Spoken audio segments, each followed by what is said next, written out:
আমি আজকে দুপুরবেলা বৃষ্টির পর একটু ছাদে উঠেছিলাম। এটা হচ্ছে আমি যে বাড়ি ভাড়া থাকি সেই বাড়ির ছাদ। তো ওখানে জলের ট্যাঙ্কির পাশে দেখলাম একটা অশ্বত্থ গাছ হয়েছে। তো অশ্বত্থ গাছ কিন্তু প্রচুর অক্সিজেন দেয়। বট, অশ্বত্থ এগুলো মানে গাছ বড় হলে প্রচুর অক্সিজেন দেয়। তো আমার ইচ্ছে হলো কি এই গাছটা এখন তুলে নিয়ে যাচ্ছি, আর এটা আমি আজকে বিকেলে যখন বেরোবো তখন রাস্তার ধারে কোনো একটা জায়গায় বসিয়ে দেবো।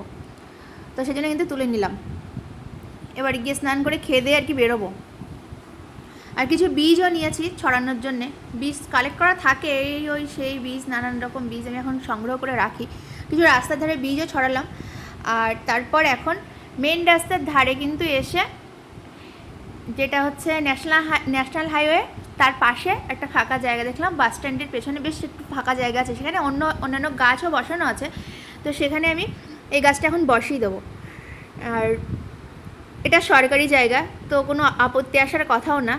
তো বৃষ্টি হচ্ছে তো প্রচুর, এরকম মানে মাটি এখন প্রচণ্ড ভিজে, সেই জন্য এখন আমি এইভাবে গাছটা বসিয়ে দিচ্ছি। আর এখানে দেখলাম প্রচুর বালি মাটি, তো ভগবানের ইচ্ছা আছে হয়তো গাছটা বসাতে পারবো। পাশে দেখলাম সব ঠাকুর রেখে গেছে, তো ঠাকুরের মাটি দেখলাম আছে, সেই মাটি বৃষ্টিতে ভিজে একদম কেমন জবজবে টাইপের হয়ে গেছে। তো সেই মাটিটাও আর কি এই গাছের গোড়ায় আমি এখন দিয়ে দিচ্ছি। এই গাছটা নিশ্চয়ই বেঁচে যাবে, কারণ সারাদিন ধরে ধরে বৃষ্টি হচ্ছে, এখন একটু থেমেছে, এরপরে আবার বৃষ্টি হবে, তো গাছটা নিশ্চয়ই বেঁচে যাবে। আর বেঁচে গেলে পরে আমি কিন্তু এসে আরেকদিন দেখাবো যে গাছটা কত বড় হয়েছে। আর আমি চাই এই গাছটা অনেক বড় হোক আর প্রচুর অক্সিজেন দিক পরিবেশে।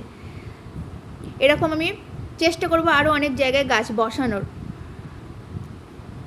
গাছ বসালে তো পরিবেশ সুস্থ হবেই কোনো না কোনোভাবেই। তো আমি ছোট্ট প্রয়াস, আজকে একটা প্রথম অশ্বত্থ গাছ বসালাম। আজকে বিশ্বকর্মা পুজোর দিন। দেখুন আমার হাতে কিন্তু প্রচুর মাটি লেগে আছে, এখনও ধুইনি, বাড়ি গিয়ে ধোবো।